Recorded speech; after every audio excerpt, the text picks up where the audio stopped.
There is a risk that somebody will sell you a marketing tactic that is not right for you. Not every client acquisition system fits every B2B service business. You gotta know which one to choose depending on your business model, your client's buying behavior, and the maturity of your business. Because if you pick the wrong one, it could cost you a lot of time and money. So in this video, I wanted to give you an overview on all the client acquisition systems that are out there that are available for B2B consultants and agency owners. I will break down the pros and cons, and I will share what I believe is the right method for you at the current stage of your business. My name is Michael Bohannes. I run the Alpha Lead Academy, which is a high six-figure advisory business, and we help B2B consultants and agency owners build scalable client acquisition systems so they can stop depending on referrals. And I make these videos so that you can grow your business faster and avoid the same mistakes that I made on the way up. So obviously, I believe that outbound is a great way to get a B2B service business to multi-six or even seven figures. I myself closed over $1.5 million in revenue using cold email and cold DM. So obviously, I'm a big fan, but I will do my very best to keep my bias under control as I dive into all the other tactics so that you can get as objective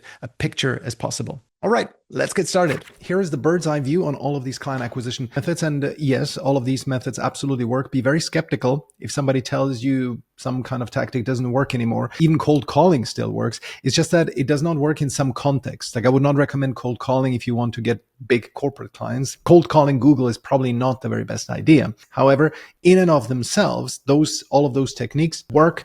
There's outreach, there's content, ads, communities, events, networking, and referrals. And so those are the five main topics. I mean, I've lumped quite a few things there into the last one. Let's now go into them one by one and see in which situation, which client acquisition system is the best. Now, outreach by audience. You can, of course, reach out to network and to strangers. There's a huge downside in reaching out to your network exclusively, and that is what I call the small world problem, where you believe that your total pool of clients is limited to the people who you know and who they know. So second degree connections. You don't even conceive of the possibility that you can reach out to strangers, which of course is the huge unlock that you can achieve with any service business, being able to sell to strangers. So the small world problem also leads to an operational problem where you will be selling, because of the scarcity inherent in the small world problem, you will start selling to people who are suboptimal, who are not your ideal target market. And therefore, you will do slightly different projects each time. It's all going to be a custom tailored suit. You will not be able to scale.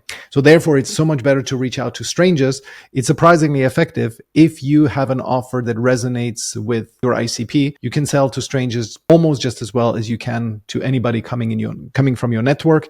And the great benefit is that you can just sell one single solution. If you're able to sell to strangers, you have a method to reach out to them. Now, by method, there are, of course, many subvariants of cold outreach. There's cold calling, there's account-based marketing, ABM, cold email, cold DMs, and physical mail. I'll mostly focus on cold email and cold DMs. They are the most scalable ones. Cold calling, of course, you can also do. I don't have a ton of experience in it. I did a lot of cold calling. It tends to work better in small business scenarios, very small business, micro businesses, and B2C, B2 prosumers, and of course to brick and mortar. In the bigger a company gets, the more difficult it gets with cold calling. Therefore, we focus on cold email and cold DMs. Physical mail, such as lumpy mail, sending packages, etc., also possible. Don't have a ton of experience in that, so I'll focus on these two. Now, within cold email and cold DMs, this is really interesting. There are two big types. Most people only talk about the scaled version of cold outreach, and we'll talk about that. But what I find so much more intriguing, especially for beginners,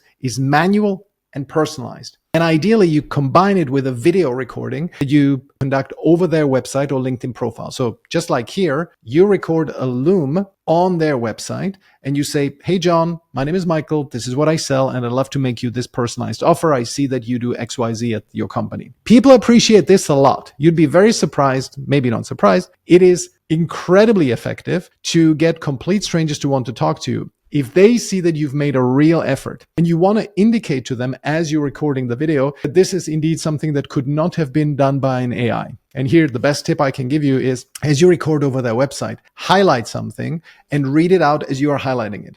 That is really difficult to accomplish with AI. Many tools are out there that sort of try to fake this, but not this particular technique. I have not seen that yet done effectively. And therefore, this gets really a lot of love from potential prospects, because even if they are not suitable, they will appreciate that you reach out to them in this way. This leads to between 1 and 7% ABR. We've indeed had a 7% ABR. And that is when you reach out to micro niches. For example, we once did a campaign to fractional CMOs. And because we had a fractional CMO who was very successful with us. So we reached out to several of them. We had a 7% appointment booking rate because we said, this is what we do. We help fractional CMOs grow their business. Here's one of our success stories. Would you like to have a call? 7% ABR. It is labor intensive, but it also is very low cost. So you will pay, if you do it everything yourself, you will pay around $300 to $400 a month to do this effectively and reach out to 1,000 leads. It'll take you 50 hours per month, of course, to record 1,000 looms. So that's 12, 15 hours a week at a 2% ABR, which is,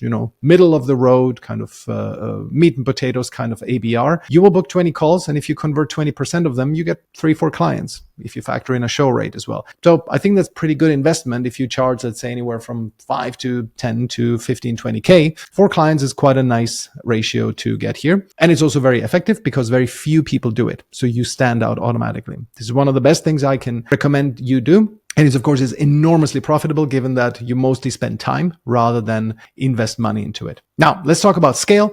Here, of course, the mantra is volume begets luck. If you do high volume, you can get a 0.1 to 0.5% appointment booking rate. It is more expensive. So you have to think if you want to do, let's say 3,000 people, reach out to 3,000 people every day, you will pay some $3,000 for all the softwares and tools and list building and list cleaning, etc.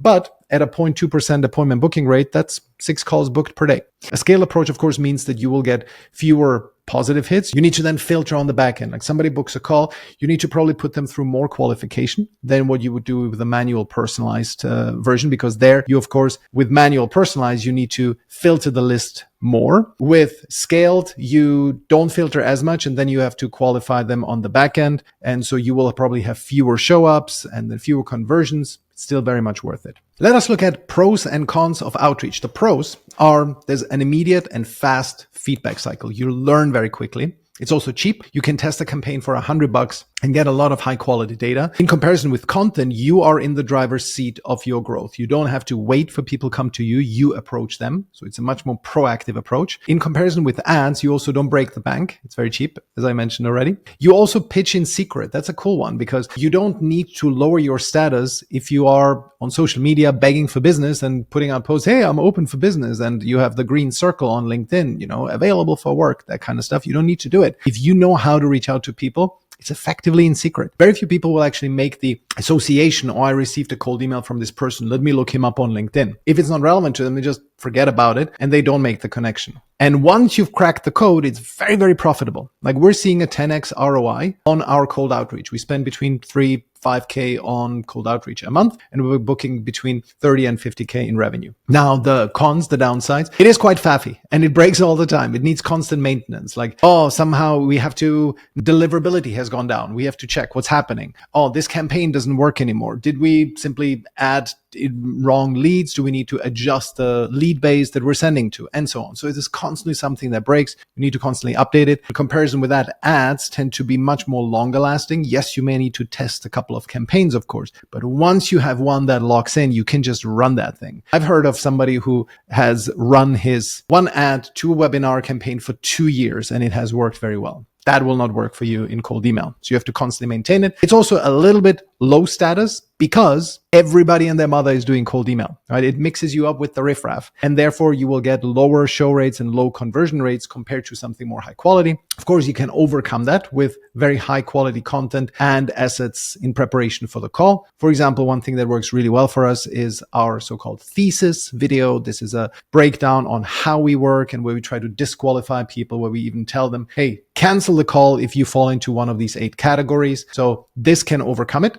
but still it is relatively low status. That's the downside. And you will also, given that it's so faffy and it breaks all the time, you'll probably max out at 100 to 200K a month, which might be a high quality problem for you, not to worry about. But overall, the upshot of cold outreach, it is really, for me, again, I admitted my bias, but it is the perfect place to start for anyone who is under 20K a month. You can leapfrog straight to ads if you're at 20K a month, or you have a lot of savings, of course. You can afford to invest $3,000 per month in ad spend for at least 3 to 6 months without losing your shirt or your confidence. And you can invest at least 15, preferably 20 hours a week into ads, right? You need to learn this. We need to constantly observe, tweak, and so on. If you're able to do that and you have this kind of runway between, 9 to 12 months, you just have enough cash flow, for example, you might want to go straight into ads. Other than that, Outreach is the perfect place to start. Even if you do, then start with hand raiser ads. We will cover that a little bit later, but hand raiser ads are effectively those where you just get people to signal to you that they are in need,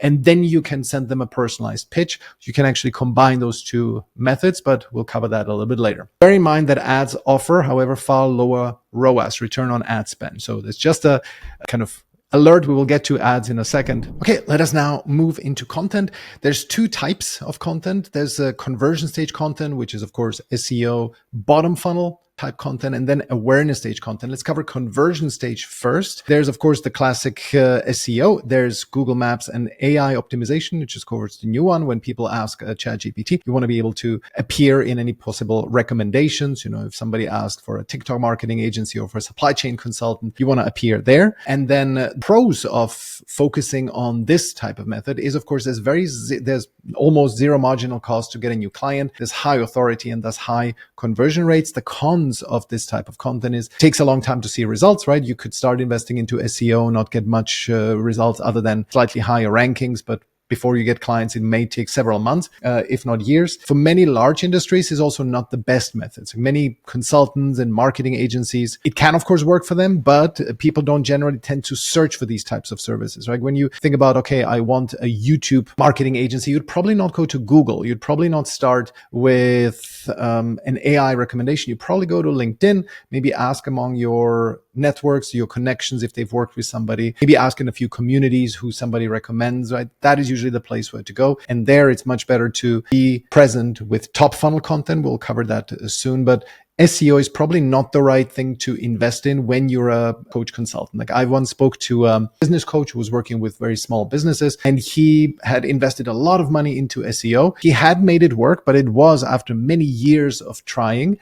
And at that time, also because it's so subjected to algorithm changes, it also started to decline. And much of this type of asset building that he has done in the past is now gone just because of an algorithm change. That's actually one of the cons. I didn't mention it here, but it is quite significant. Whereas in comparison, if you, for example, build up a significant personal brand on a platform, that usually is a skill that carries over into other platforms. Like if you know how to grow on YouTube, you're going to be pretty good at growing on other platforms. And it's just simply tweaking the model, tweaking the approach. But you already have done this once. It's very likely you can do this much faster again. And in comparison to that, SEO tends to be one of those things that if somehow you fall off what Google wants you to do, then it's kind of just maybe one platform that dominates, and then you're out of luck. So those are generally the cons of SEO. Generally, I would say it's more for experienced businesses. Search traffic is high intent and people want to avoid experimentation. If you don't have a ton of success stories already and social proof, I would avoid investing into it. Like unless you have, let's say, 10 very solid success stories, investing into SEO might be counterproductive because somebody finds you and then they want to see who you've worked with before and you have one or two case studies, maybe not as good of an idea to invest in SEO. But of course, there are some niches that have such a low problem density that SEO and SEM are among the only plausible ways to drive business proactively. What do I mean by a low problem density? It's imagine you have 100 decision makers, 100 ideal decision makers for you. They're all in one room and you ask them, who of you has this pain point, or who of you wants to grow on YouTube? Who of you has supply chain challenges, etc.? How many people in the audience would raise their hand? That is problem density. It tends to be very low with a couple of consulting offers, such as, we value your IP. We value your patents. I recently met somebody who was in this space. He was a professional intellectual property valuation consultant, super, super niche. That, of course, is extremely rare that a company needs this, for example, when they are raising money, when they want to get funding, or when they want to apply for some kind of grant.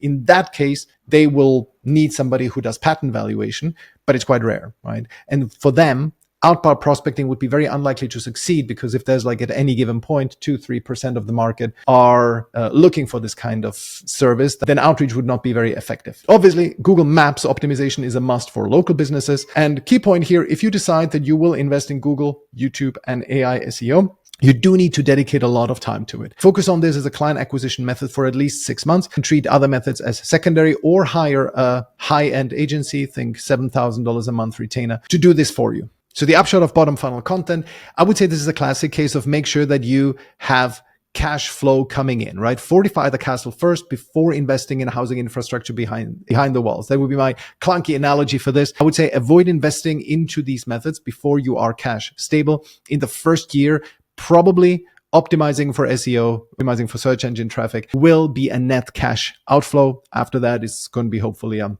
asset that keeps on giving. And in some very specialized areas, such as the patents thing, it makes sense, but do heed this earlier point. Okay, let's look at awareness stage content. There we have these different high-level types. There's social media, top funnel content, video, text, infographics, lead magnets on the different platforms as they are, LinkedIn, Instagram, Facebook, TikTok, you name it. Then there's mid-funnel nurturing content. That is, of course, very useful once somebody has some awareness of you. This, what I'm recording here, is one of those classic mid-funnel nurturing content types. Of course, there's YouTube. There's email drips. Some that are trigger dependent. Let's say you've downloaded a lead magnet, then you send them trigger emails, and recurring ones, right? Daily, weekly, newsletter type, just so that you stay top of mind for people for a given niche. And then there's bottom funnel lubricating content that is more for sales enablement. When you have somebody who's already booked a call, for example, you want some email drips for them as well. For example, preparing them for a call or just informing them of your mode of working so that they are attuned to you and indoctrinated before the sales call. So that is awareness stage content. Pros and cons of this. Well, pros, content is very fun to do and you'll become much better at your craft. If you dedicate a couple of hours a week into writing YouTube content, writing LinkedIn content, you'll become a much clearer thinker. When you are able to write coherently about your subjects, you will get better at it. And the other huge benefit of content is, of course, that leads who come from content are much easier to convert than anybody who comes from ads or outbound. So it's a very big plus. The cons, of course, are it can take forever to get leads if you rely on content alone. And that is the main takeaway here. Strongly recommend that you treat content as sales enablement, funnel lubrication, but it's not the main thing that will get you clients, especially if you're at whatever, 10, 20K a month. It leads to unpredictable lead flow.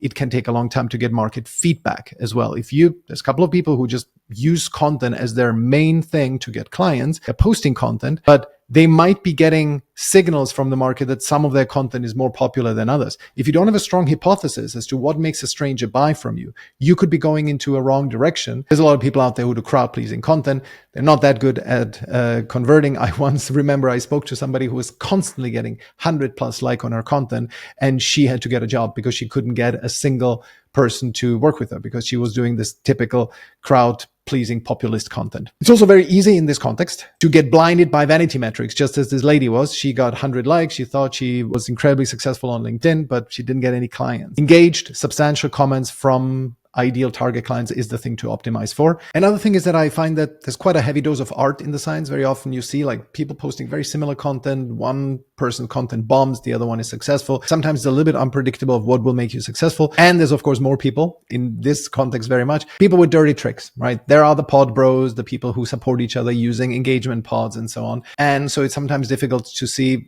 It's a bit of an unfair game. Whereas if you work with webinars and ads and cold outreach, it's much more of a level playing field, I find. Now, a couple of useful rules to follow. Sales before marketing. This is our most important rule. What do we mean by that? It means that you should be able to get to 7 figures with just interruption-based client acquisition systems such as outreach and ads. Marketing, which is the process of becoming known, liked, and trusted, i.e., content, that should play second fiddle. It's an important fiddle and it's sales enablement, but it's not that important. The only exception that I would say here is if you have a stable income already. Let's say you have a couple of retainer clients over and over. There's no issue for you to get more clients, but you want to really play the long game. In that case, I would invest heavily into content first. You don't have to do either outreach or ads, and you're okay with scaling a little bit more gradually, with then maybe possibly the hockey stick coming up later. If you don't need to grow super fast, then content is really the thing to invest in and to become really, really good at. If you need clients more predictably, if you don't have stable income right now, then of course you should invest into outreach and ads. Another thing I would also recommend is to only focus on one social platform. Most people will confirm that. If you sell B2B, let's say, invest a lot of effort into LinkedIn and that's it, nothing more. Do social for top funnel, YouTube for mid funnel, and email for mid funnel and bottom funnel. That is the max, unless you have a ton of money to spend. If you have 10, 20K a month that you can invest in content, by all means, grow on other platforms. But for most people, this will not be accessible. Also prioritize depth and quality over quantity if you must pick one. and see it as a 10-year investment. Be willing to not to make anything from it until then. This will lead to the best results. If you don't necessarily need to convert from your content, that's the good time horizon to look at it, and commit to learning how to do it very well. As with all of these methods, the real benefit comes from the last 5% of nuance, right? Your videos can be incredibly successful and lead to a huge amount of business if you focus on doing them well. Now, let's discuss webinars. This is one of those sub-variants of social media content, because you can run a webinar on LinkedIn, you can get traffic on LinkedIn and maybe some other social platforms, run the webinar, and at the end present a pitch. It's like a bit of a hybrid between value-adding content and conversion-oriented content. And it's very tempting because your first few times when you run a webinar, and for example, you sign up with somebody selling you webinar creation services, you will probably get a big audience because you haven't done a webinar before. If you're reasonably well connected, then people will come to your webinar. But it's very actually labor intensive to create a good webinar. And at some point, your network will know about it, and your organic followership on social media will also know about it. And then it's hard to motivate people to come again. I've had this myself where I actually was very much tempted to do a webinar. I did it. It was very successful. I got actually 2 clients from it. I got 120 attendees, 2 clients from it. And then by webinar 3 and 4, I was down to 20 attendees and no more clients, right? The audience will fall off a cliff. And then it will become a game of herding cats and building an audience and constantly trying to cajole people into joining your webinars, and going to be like a networking on steroids. And it's a much more of a marketing play than a sales play. And that goes against our rule, sales before marketing. I think the only way to make webinars work over the long run is to feed them with ads, which of course makes sense, right? You need to get new people into the webinars who haven't seen you before. But then the ads rules apply, and we're going to get to them soon. But then you effectively are running ads to a webinar. And the webinar is possibly live. It can be pre-recorded, but then you're in the ads space. And that is if you have not had many strangers as clients, many like non-referral clients. In that case, ads plus webinar can be quite a difficult thing to pull off right off the bat. I recommend to do outreach first. Now there's, just for completeness sake, there's PR and media outreach. Apparently this still exists. There, the huge downside of doing PR is it's a fire made with straw. It doesn't have much substance to it, right? If you engage a PR agency who's going to get you into the news and you try to do it as a one-time thing, hey, let's see if we can get some clients from that. Strongly recommend against it. I did it myself once. I ran a food business in the UK. I got into Guardian. I got into Telegraph, a couple of really good newspapers. But it was a one-time spike that we got. We got maybe 1 or 2 customers from it, and then it again fell off a cliff. If there is no good reason for why somebody should keep reporting on you, then probably not a good idea to connect with the media outlets of the world. Even, it's very much overestimated by how much industry publications are bringing in. I've had somebody on a call once who was very present in all their relevant niche industry publications, and not much came from it. He was very chummy with the journalists, with the people who write the articles, but it did not translate into business. Having a content presence on LinkedIn, super useful. By all means, being regarded as an expert is also great. And yes, it can lead to being in the magazines can lead to some networking-based sales. I found that somebody who does social media really well, does YouTube really well, on average tends to do much better than anybody who's connected to the industry publications. But it can be, if you're in a space that is newsworthy per se, anything, for example, now regarding IT, maybe some kind of sustainability stuff, then yes, that could be an interesting long-term strategic channel. I would definitely not recommend it if you cannot spend at least 5K a month and then just forget it. Hopefully something will come of it, but not really think about it much. If that's not your bag, then I would not recommend you focus on PR and media outreach. So the upshot from content, it bears repeating, sales before marketing. Try to get to 7 figures first with a mostly sales-driven motion. So either outreach or ads. Long-term, content is, of course, a must. You need to build that personal brand. Otherwise, you're going to be constantly, straw as fuel for fire. You're going to be treading water all the time. You want to build that boat. You want to build the asset. But if you need clients in the next 1 to 12 months, do outbound or ads if you can spend 30K in 3 months at 20 hours a week to figure out ads. And with that, let's get into the big elephant in the room, ads. Now, what kind of ads are there? There's awareness ads, there's retargeting ads, search ads. That's at the bottom funnel. Awareness ads are at the top funnel. And we'll cover a couple of useful rules to follow. In terms of awareness ads at the top funnel, these are the most tempting ads to do. This is this kind of stuff that gets consultants and agency owners over 7 figures. And here, the important distinction, there's hand raiser ads versus conversion ads. Conversion ads are either aiming at directly getting somebody to pay you money or to book a call. That's the main goal. Hand raiser ads are more, okay, I'm going to put my email through, to consume this lead magnet, to watch this video. That is a much lower barrier. And the good thing is that now you are getting people who are raising their hand that they have a challenge in the area that you serve. And you now are building an email list that if you then message them, you say, hey, this is what I do, this is what I can help you with, that can be very effective. And most people, when they start with ads, actually start with hand raisers and contact those who raise their hand. The pros of ads, of course, is very scalable. The only system to go to multiple 7 figures and beyond. Also, you're in the big leagues now. Running ads very much adds to your status because not everybody can afford it. So you're setting yourself apart. The cons of ads is that it can take a long time to set up. I have a friend who runs a video agency. He's been out working on setting up ads for 3 months. And they're still not live with it, right? And it's their first scalable system that they are setting up in order to get new clients. They've gotten to, I think, 300,000-400,000 a year with just network and referrals. And now they're setting up ads. I find that really tricky because it's like a one-time long, big effort. It's very similar to this old waterfall model as software companies used to kind of make a big plan. Okay, 2 years from now, we're going to release this software project and we're going to hunker down and build this software project. In the meantime, the market kind of runs away. And as they release this software product, the market needs something else. That's why Agile came around, where you build something, you release it, you test it, you see what people say, you kind of adjust to what the market needs, etc. This is what the classic dichotomy, waterfall versus agile, is. It's the same thing with running ads to a video asset. It can take you such a long time, especially if you're a newbie, to build such an asset, that are you really listening to what the market wants? It's much better, in my opinion, to just start with outreach. You can literally validate an angle or an offer within a week or two with outreach, and at a fraction of the cost, because you do not need, this is the key thing, you do not need to convince people with just purely written content. When you do outreach, you can do a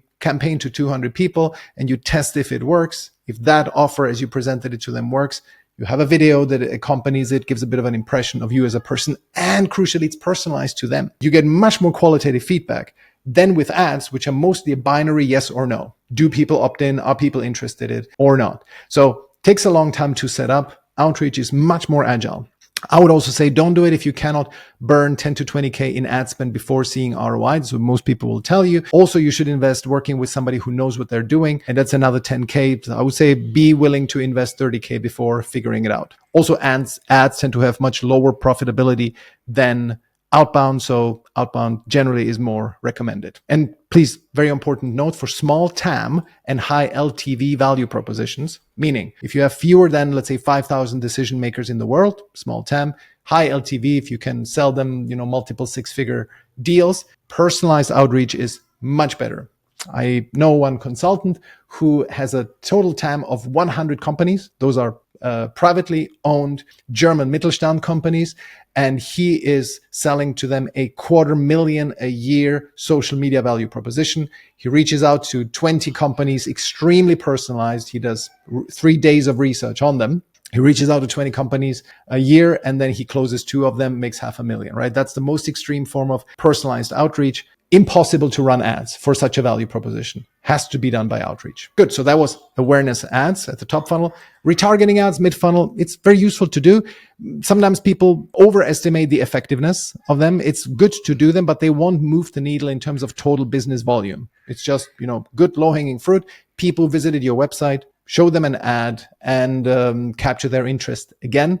But it's not going to be a huge needle mover. You will not be spending more than a couple of $100 a month. Search ads, bottom funnel. Well, that's good for certain B2B service providers. Like we discussed the patent valuation before, like in SEO. Similarly, certifiers, let's say bookkeeping, accreditation. I recently spoke to somebody in this space. Scale them absolutely as much as you can. Makes a lot of sense.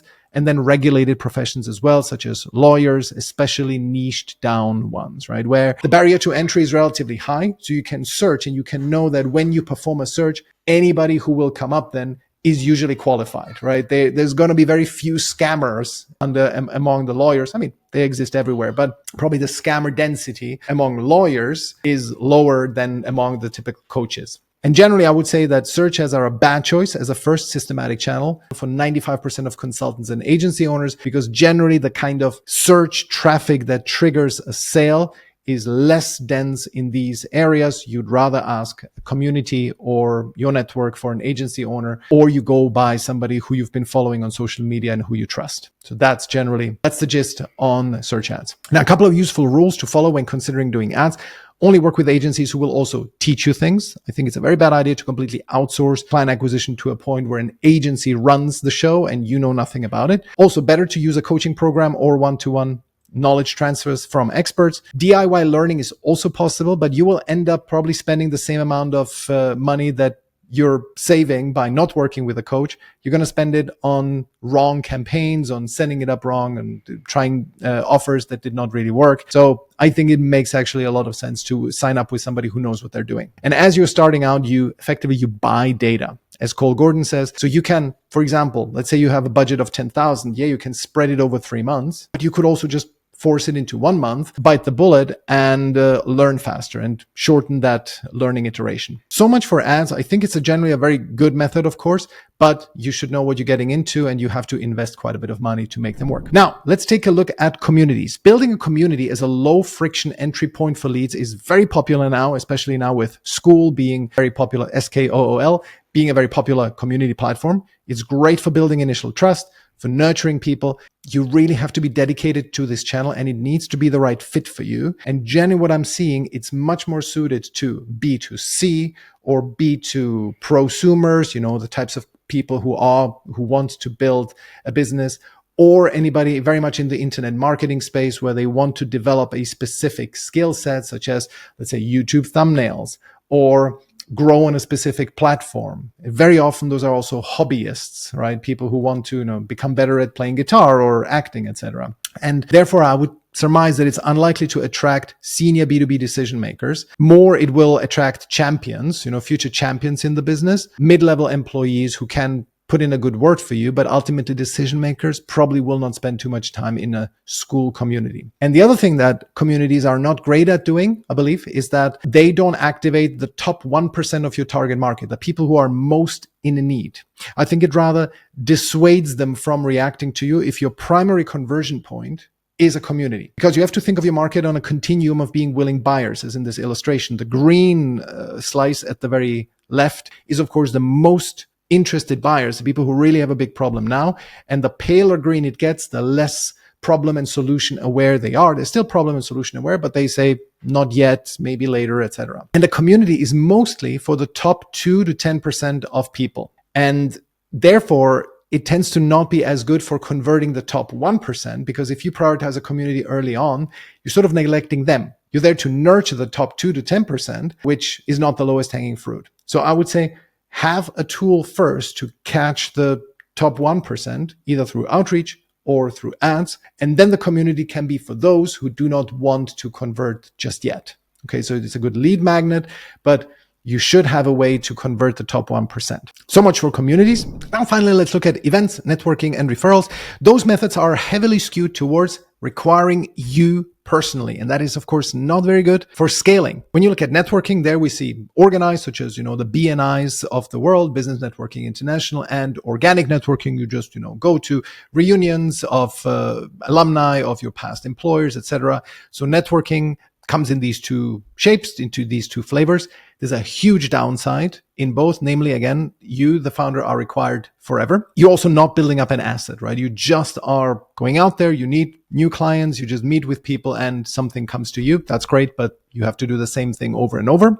And also, and I really dislike this about networking, is that there's this unpleasant tension between networking and sales, because you have to do networking kind of without overtly making it very obvious that you want to get a sale out of that. Anytime you tell somebody, hey, I'd love to, I'm looking for new opportunities, so I'm looking to catch up over coffee, it means that probably you are placing an ask on them. It's perfectly fine.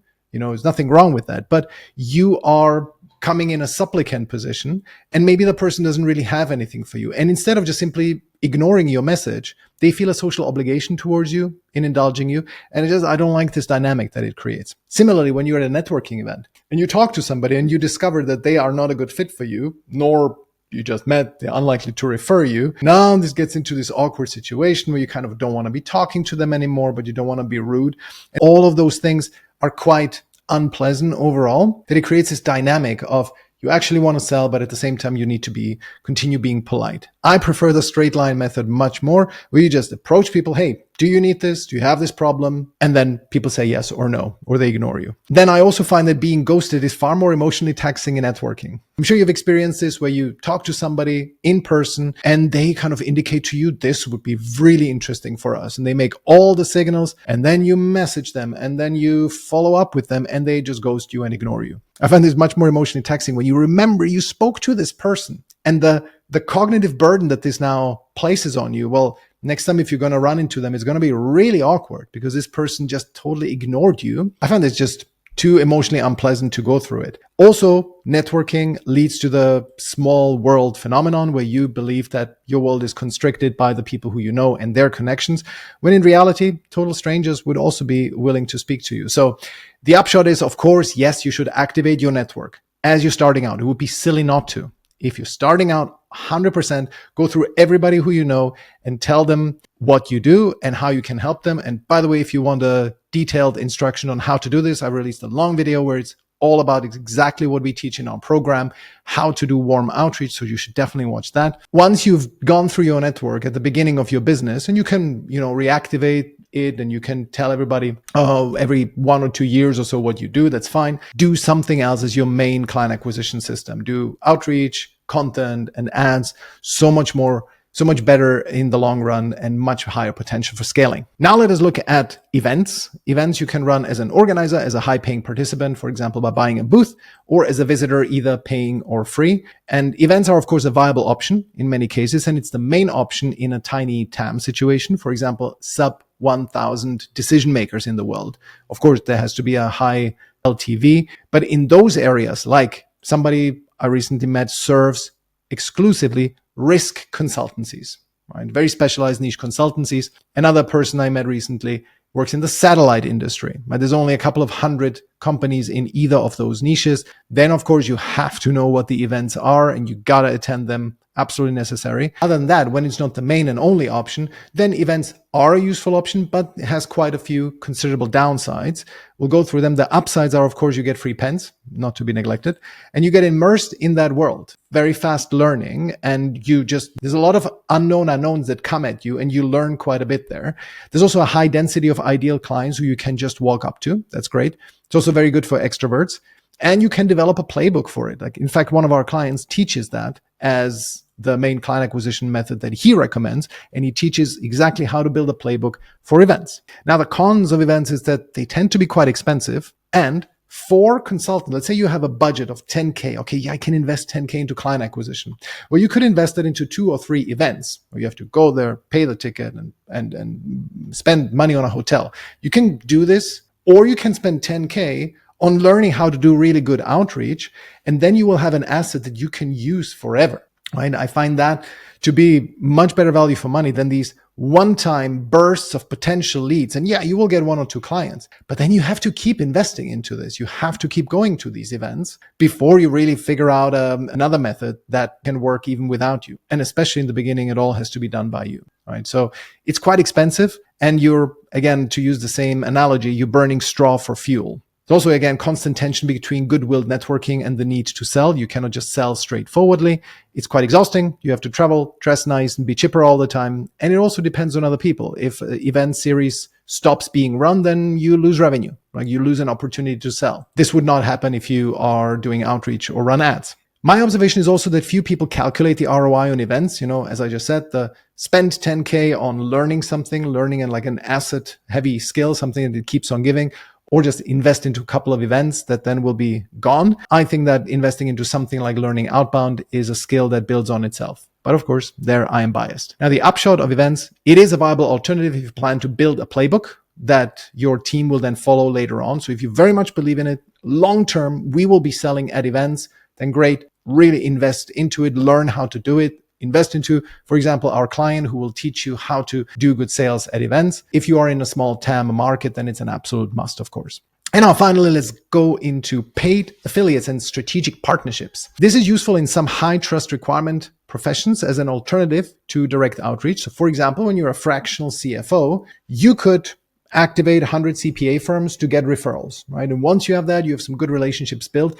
this can be a gift that keeps on giving. In many other cases, especially when you're early stage, it is a waste of time. Pros are, of course, high-ish status. You get high closing rates. If you are that successful fractional CFO who is, entrenched in CPA firms, great, because they will refer you. You come with a lot of authority automatically, high closing rates. But the cons are very considerable. First of all, you really need to be established to pull this off. Because if you don't have a strong track record, you are a reputation risk to the person who will be doing the referring, right? Because they don't know yet if they can trust you and so on. And especially when you're at the early stages of your consulting or agency career, it's just not a good choice to do partnerships. Especially before you're very successful, you will only attract people at your level, and they tend to be much more selfish. They don't get too much from referring you. They should be actually taking care of their own business. When you, let's say, at 100K a year, how much effort would you put in to promote somebody else's business? Probably not that much. And so it only works in a couple of select circumstances. And I've been definitely tempted many times in trying this.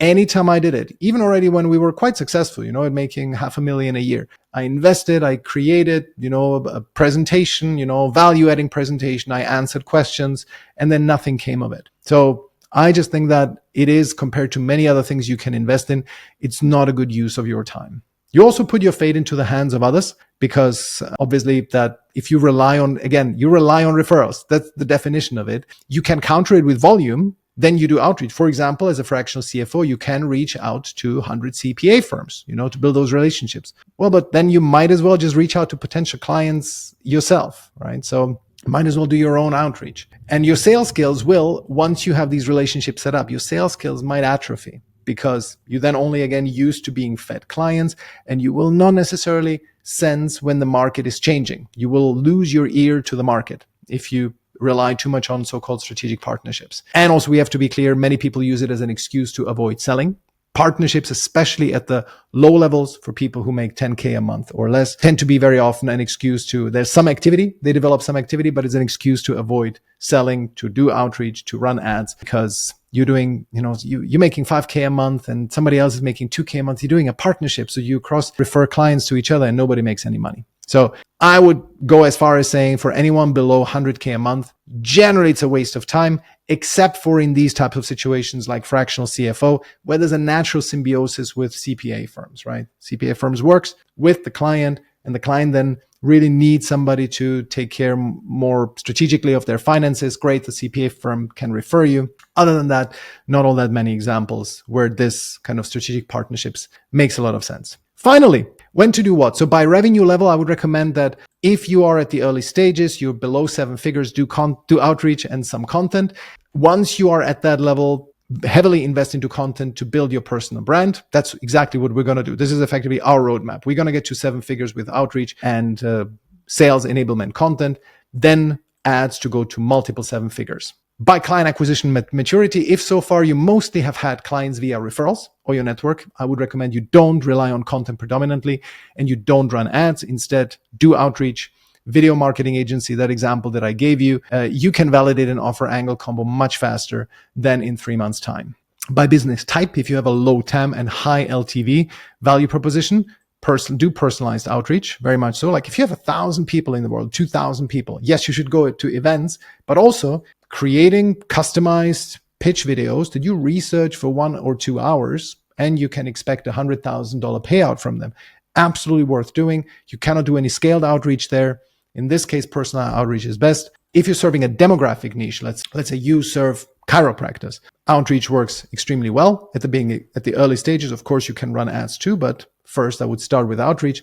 If it's a psychographic, for example, companies in financial distress, psychographic being defined as a niche that defines itself by factors that are not visible in databases, such as companies in financial distress, there it's better to run ads and content, because otherwise any outreach would be slightly spray and pray. And then by services provide, most B2B services are suitable for outreach. However, some highly specialized services, such as the patent valuers of the world, need mostly bottom funnel action. Then you can do search ads and SEO. And if this was interesting to you, then you should watch this next video where I talk about how B2B consultants and agency owners can get to 50K a month.